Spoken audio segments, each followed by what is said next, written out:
আসসালামু আলাইকুম রহমতুল্লাহি আবরাকাতুহ। আজকে কথা বলবো কিছু ভদ্র সমাজের ভদ্র মহিলাদেরকে নিয়ে। আপনারা সোশ্যাল মিডিয়ায় হয়তো দেখছেন, এই যে ভদ্র মহিলাগুলা, তারা কেউ সাধারণ ঘরের মেয়ে না, বা কোনো সাধারণ মানুষের বউ না।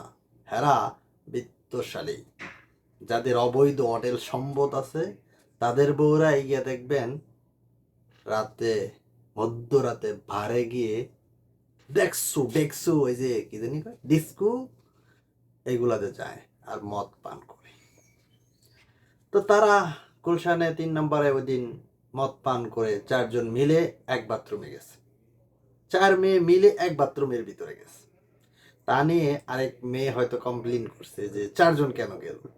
সেই নিয়ে সেই শাড়ি পরা মেয়েকে রাস্তায় আসার পরে শাড়ি খুলে ফেলেছে। শাড়ি একটা মেয়ে, 3টা মেয়ে মিলে একজন মেয়েকে শাড়ি খুলে ফেলাইছে। কঠিন পরিস্থিতি আমরা সোশ্যাল মিডিয়ায় দেখেছি, খবরে দেখেছি। তো এই যে মেয়েগুলো, হেরাই একটা সময় দেখবেন যে আমাদেরকে সমাজ শিক্ষা দিতে আসবে যে সমাজ এরকম, আর হেরাই নষ্ট সমাজে বসবাস করে। আর কি ভদ্র? সব মদখোর, সবগুলো হচ্ছে মদখোর। বার বলতে কি? যেখানে মদ বিক্রি করা হয়, মানুষ মদ পান করে। বারে কারা যায়? মাতালরা যায়, নেশাখোররা যায়, গিয়ে মদ খায়। তো এই যে অবৈধ টাকা থাকলে অনেক কিছুই করা সম্ভব হয়।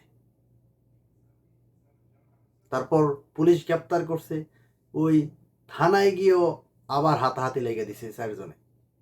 কিন্তু চেহারা দেখাতে চায় না। শরম করে, চেহারা দেখে। মদখোরের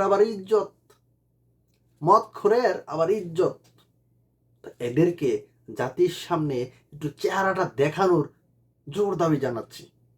এদের চেহারা জাতি একটু দেখুক যে কোন ফ্যামিলির সন্তান আর কোন ফ্যামিলির বউ এগুলা, যারা মধ্যরাতে গিয়ে মদ পান করে। আর রাস্তাঘাটে এইসব মেয়ের এভাবে কাজে লাগে। তো এই হয়েছে ভদ্র সমাজের ছেলে মেয়ে, বা ভদ্র